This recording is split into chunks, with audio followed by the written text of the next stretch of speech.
എല്ലാവർക്കും ഡെലിഷ്യസ് റെസിപ്പീസിൻ്റെ പുതിയൊരു വീഡിയോയിലേക്ക് വീണ്ടും സ്വാഗതം. ഇന്ന് ഒരു അടിപൊളി ബീഫ് ഫ്രൈഡ് റെസിപ്പിയുമായിട്ടാണ് ഞാൻ വന്നിരിക്കുന്നത്. ഇത് ചപ്പാത്തിക്കും അതുപോലെ ചോറിൻ്റെ കൂടെയും പൊറോട്ടയുടെ കൂടെയൊക്കെ കഴിക്കാൻ പറ്റിയതാണ്.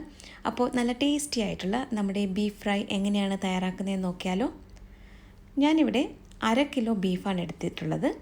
അപ്പോൾ ഇതാദ്യം നമുക്ക് കുറച്ച് ചേരുവകളൊക്കെ ചേർത്തിട്ട് ഒന്ന് മിക്സ് ചെയ്തെടുക്കണം. അപ്പോൾ ഞാനിവിടെ ഇതിലേക്ക് 1.5 ടേബിൾ സ്പൂൺ ഇഞ്ചി വെളുത്തുള്ളി ചതച്ചതാണ് ഇപ്പോൾ ചേർക്കുന്നത്. ഇനി നമുക്കിതിലേക്ക് 2 പച്ചമുളക് കൂടി ചേർക്കാം. ഇതിൻ്റെ കൂടെ തന്നെ ഒരു തണ്ട് കറിവേപ്പിലയും കൂടി ചേർക്കുന്നുണ്ട്. ആവശ്യത്തിനുള്ള ഉപ്പ് ചേർത്ത് കൊടുക്കാം. 1/4 ടീസ്പൂൺ മഞ്ഞൾപ്പൊടിയും 2 ടീസ്പൂൺ മുളക് പൊടിയുമാണ് ഞാനിപ്പോൾ ഇതിലേക്ക് ചേർക്കുന്നത്. അടുത്തതായിട്ട് 1 ടീസ്പൂൺ നിറയെ മല്ലിപ്പൊടി ചേർക്കുന്നുണ്ട്. ഇതിൻ്റെ കൂടെ തന്നെ 1 ടീസ്പൂൺ വീതം കുരുമുളക് പൊടിയും ഗരം മസാലയും കൂടി ചേർക്കാം. അടുത്തതായിട്ട് ഇതിലേക്ക് ഒരു സവാളയാണ് ചേർക്കുന്നത്. ആദ്യം സവാള ഒന്ന് സ്ലൈസ് ചെയ്ത ശേഷം ഒന്നുകൂടി കട്ട് ചെയ്തിട്ടാണ് ഇതിലേക്ക് ചേർക്കുന്നത്. ഇനി ഇതിലേക്ക് 1 ടേബിൾ സ്പൂൺ നാരങ്ങാ നീരും കൂടി ചേർക്കുന്നുണ്ട്. എന്നിട്ട് ഇതെല്ലാം കൂടി നന്നായിട്ട് കൈകൊണ്ടൊന്ന് തിരുമ്മി യോജിപ്പിച്ചെടുത്ത ശേഷം 15 മിനിറ്റ് നമുക്കിതൊന്ന് മാറ്റി വയ്ക്കാം. നിങ്ങൾക്കിതൊരു പ്രഷർ കുക്കറിൽ തന്നെ ഇതെല്ലാം കൂടി ആദ്യം ഒന്ന് മിക്സ് ചെയ്തെടുക്കാം. വീഡിയോയിൽ ഇത് ക്ലിയറായിട്ട് കാണാൻ വേണ്ടിയിട്ടാണ് ആദ്യം ഞാനിതൊരു പാത്രത്തിൽ നന്നായിട്ട് ഇത് മിക്സ് ചെയ്തെടുത്ത് വെച്ചിരിക്കുന്നത്. ഇത് 15 മിനിറ്റിന് ശേഷം ഞാനൊരു കുക്കറിലേക്ക് മാറ്റിയിട്ടുണ്ട്. ഇതിലേക്ക് 1/3 കപ്പ് വെള്ളമാണ് ഒഴിച്ചത്. നന്നായിട്ടൊന്ന് മിക്സ് ചെയ്തെടുത്ത ശേഷം ഹൈ ഫ്ലെയിമിൽ ഒരു വിസിൽ വന്നു കഴിഞ്ഞപ്പോൾ മീഡിയം ഫ്ലെയിമിലേക്ക് മാറ്റിയിട്ട് 9 വിസിൽ വരുന്നത് വരെയാണ് ഞാനിത് വേവിച്ചെടുത്തത്. പ്രഷറൊക്കെ നന്നായിട്ട് പോയ ശേഷമാണ് ഇതിപ്പോൾ തുറന്നിട്ടുള്ളത്.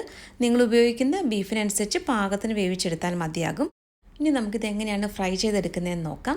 ഞാനിവിടെ ഒരു പാനിലേക്ക് കുറച്ച് വെളിച്ചെണ്ണയാണ് ഒഴിക്കുന്നത്. ഇത് വെളിച്ചെണ്ണയിൽ തന്നെ തയ്യാറാക്കിയെടുക്കുന്നതായിരിക്കും ഏറ്റവും നല്ലത്. വെളിച്ചെണ്ണ ഒന്ന് ചൂടായി വരുമ്പോൾ കുറച്ച് തേങ്ങാക്കൊത്ത് ചേർത്തിട്ട് നന്നായിട്ടൊന്ന് മൂപ്പിച്ചെടുക്കണം. ഇതുപോലെ തേങ്ങാക്കൊത്തൊക്കെ ചേർത്തിട്ട് ബീഫ് ഫ്രൈ ചെയ്ത് കഴിഞ്ഞാൽ നല്ലൊരു ടേസ്റ്റ് ആയിരിക്കും. അപ്പോൾ തേങ്ങാക്കൊത്ത് ചേർക്കാനായിട്ട് മറന്നു പോകണ്ട. ഇപ്പോൾ ഇത് ഒന്ന് കളറൊക്കെ മാറി വന്നിട്ടുണ്ട്. ഇതുപോലെ തേങ്ങാക്കൊത്ത് നല്ലതുപോലെ ഒന്ന് മൂത്ത് വന്ന് കഴിയുമ്പോൾ കുറച്ച് കറിവേപ്പിലയും കൂടി ചേർത്ത് കൊടുക്കാം. നാടൻ റെസിപ്പിയൊക്കെ ആയതുകൊണ്ട് കുറച്ചധികം കറിവേപ്പില ചേർക്കുന്നത് നല്ലതാണ്. ഇനി ഇതിലേക്ക് നമുക്ക് വേവിച്ച് വെച്ചിരിക്കുന്ന ബീഫ് ചേർത്ത് കൊടുക്കാം. ഈ ബീഫ് വേവിച്ചെടുത്തപ്പോൾ വളരെ കുറച്ച് വെള്ളമാണ് ഞാൻ ചേർത്തിട്ടുണ്ടായിരുന്നത്. ഒരു 1/3 കപ്പ് വെള്ളമാണ് ഞാൻ ഇതിലേക്ക് ചേർത്തിട്ടുണ്ടായിരുന്നത്. അതുകൊണ്ട് തന്നെ ഇതിൽ കൂടുതൽ ചാറൊന്നുമില്ല. ഇനി ഇത് നല്ലതുപോലെ നമുക്കൊന്ന് ഇളക്കി കൊടുക്കാം. ഇനി ഇത് നല്ലതുപോലെ ഒന്ന് ഡ്രൈ ആക്കി എടുക്കണം. ഇടയ്ക്കിടയ്ക്ക് ഒന്ന് ഇളക്കി കൊടുത്താൽ മാത്രം മതിയാകും. അപ്പോൾ ഇത് വളരെ എളുപ്പമല്ലേ തയ്യാറാക്കിയെടുക്കാനായിട്ട്. കുക്കറിലെ എല്ലാ ചേരുവകളും കൂടി ചേർത്തിട്ടാണ് വേവിച്ചെടുക്കുന്നത്. അതിനുശേഷം ഇതുപോലെ നമുക്കൊരു പാനിൽ നന്നായിട്ടൊന്ന് ഡ്രൈ ആക്കി എടുത്താൽ മതി. ഈ ബീഫ് ഇവിടെ നല്ലതുപോലെ ഡ്രൈ ആയി വന്ന ശേഷം ഞാനിതിലേക്ക് 1/2 ടീസ്പൂൺ വീതം പെരിഞ്ജീരകം പൊടിച്ചതും കുരുമുളക് പൊടിയുമാണ് ചേർത്തിട്ടുള്ളത്. അവസാനം ഈ 2 പൊടികളും ഇങ്ങനെ ചേർത്തിട്ട് നന്നായിട്ടൊന്ന് മിക്സ് ചെയ്തെടുത്ത് കഴിഞ്ഞാൽ ഒരു പ്രത്യേക രുചിയാണ് നമ്മുടെ ബീഫ് ഫ്രൈക്ക്. അപ്പോൾ ഇതുപോലെ നന്നായിട്ട് ഞാനിന്ന് ഇളക്കി കൊടുക്കുകയാണ്. അങ്ങനെ നല്ല രുചികരമായിട്ടുള്ള നമ്മുടെ ബീഫ് ഫ്രൈ ഇവിടെ റെഡി ആയിട്ടുണ്ട്. അപ്പോൾ ഇന്നത്തെ ഈ നാടൻ റെസിപ്പി എല്ലാവർക്കും ഇഷ്ടമായി കാണുമെന്ന് കരുതുന്നു. മറ്റൊരു നല്ല റെസിപ്പിയുമായിട്ട് വീണ്ടും വരാം. താങ്ക്